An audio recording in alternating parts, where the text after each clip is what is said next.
Salut à vous tous, ici Jeff Rose. Alors donc, une Storytime MTL, on va s'éloigner du conflit Israël-Palestine. On va essayer de changer un peu d'air, de savoir qu'est-ce qui s'est passé d'autre à Montréal, parce qu'on sait que oui, il y a eu manifestations, menaces du Hamas pour vendredi 13. Bon, un peu tout ça. Alors donc, on va aller dans un sujet qui est beaucoup plus léger, beaucoup moins lourd. Alors donc, j'espère que vous allez l'apprécier.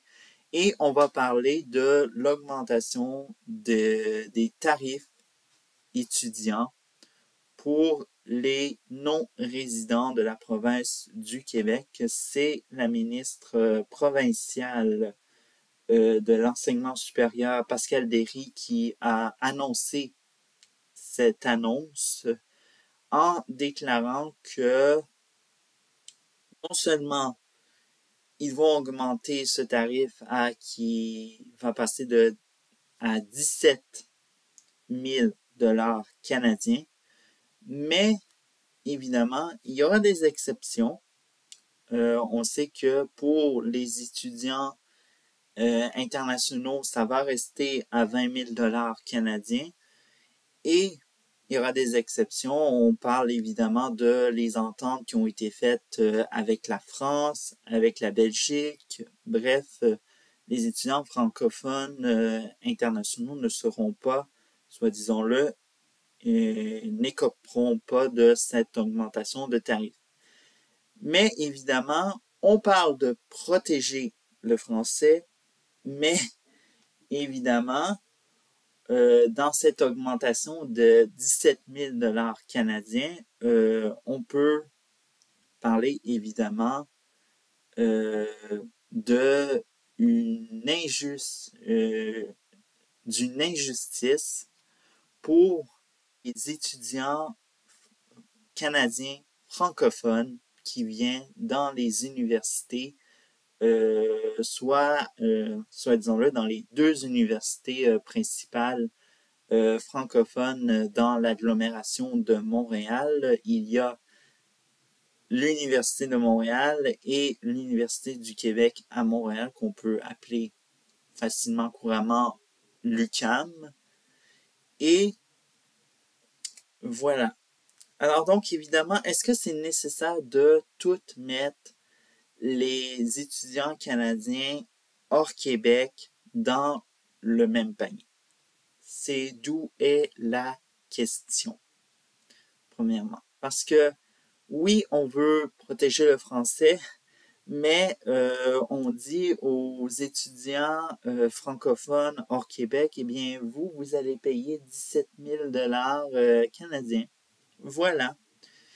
Et on voit à quel point que peut-être pour certains, ça va remettre autant leur plan. Parce que oui, on met dans les médias en vedette des anglophones qui avaient aspiration d'aller dans que ce soit Concordia ou McGill, qui sont les principales universités anglophones de l'agglomération de Montréal, mais on ne parle pas de, soit disons-le, des réactions de Canadiens francophones qui aspiraient à venir, comme je l'ai dit, l'Université de Montréal ou l'UQAM. Bref, alors donc, c'est toute, soit disons-le, l'hypocrisie du gouvernement. Oui, protéger le français, mais qu'en est-il pour peut-être On ne pourrait peut-être imaginer à quel point que c'est décevant de savoir que ça se déroule de même et c'est très tragique. D'un autre part, oui, il y a injustice pour les Canadiens francophones qui doivent payer le même tarif que leurs, soi-disant-le, leurs confrères et consoeurs anglophones. Et l'autre part, évidemment, c'est qu'on fait face à une petite politique, évidemment. Alors donc, on sait très bien que la province du Québec, oui, province où la langue officielle est le français, mais évidemment, cette défense officiellement, elle est très féroce et même parfois très toxique même. On a par exemple cette année un événement qui est survenu au collège dans la ville de Québec, le collège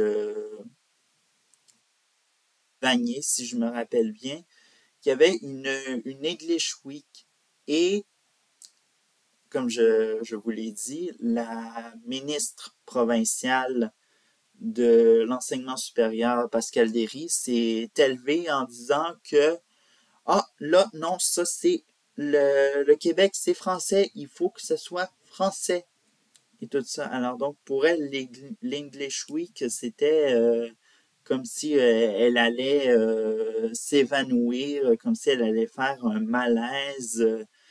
On connaît de plus en plus ce personnage qui est Pascal Derry, qui est en plus député dans la région métropolitaine de Montréal.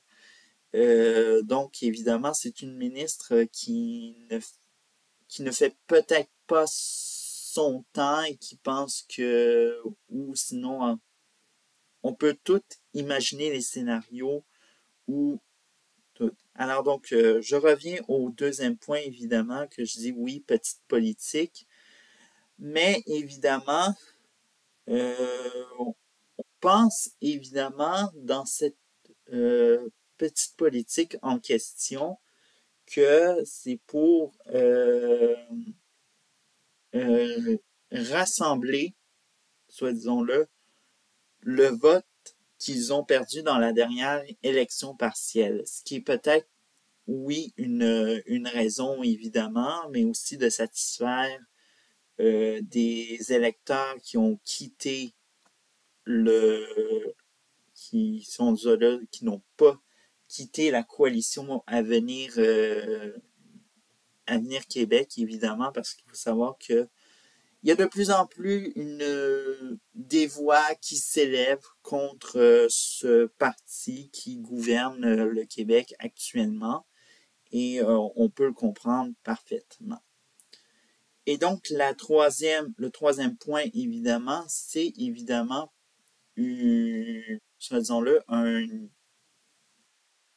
écoper à nouveau les anglophones et tout ça, parce qu'il faut savoir que ce n'est pas la première fois qu'il y a des accrochages entre la communauté anglophone et le gouvernement du Québec au niveau de ça. Et on sent que, évidemment, pour certains, que l'augmentation de tarifs n'est pas, évidemment, une solution au frein du déclin du français, notamment. Et, et on peut dire que c'est totalement une fausse idée, évidemment. Alors donc, en quoi cela changerait d'augmenter des frais parce que vous n'êtes pas résident du Québec, vous parlez anglophone, on peut s'en aller rapidement dans une stigmatisation.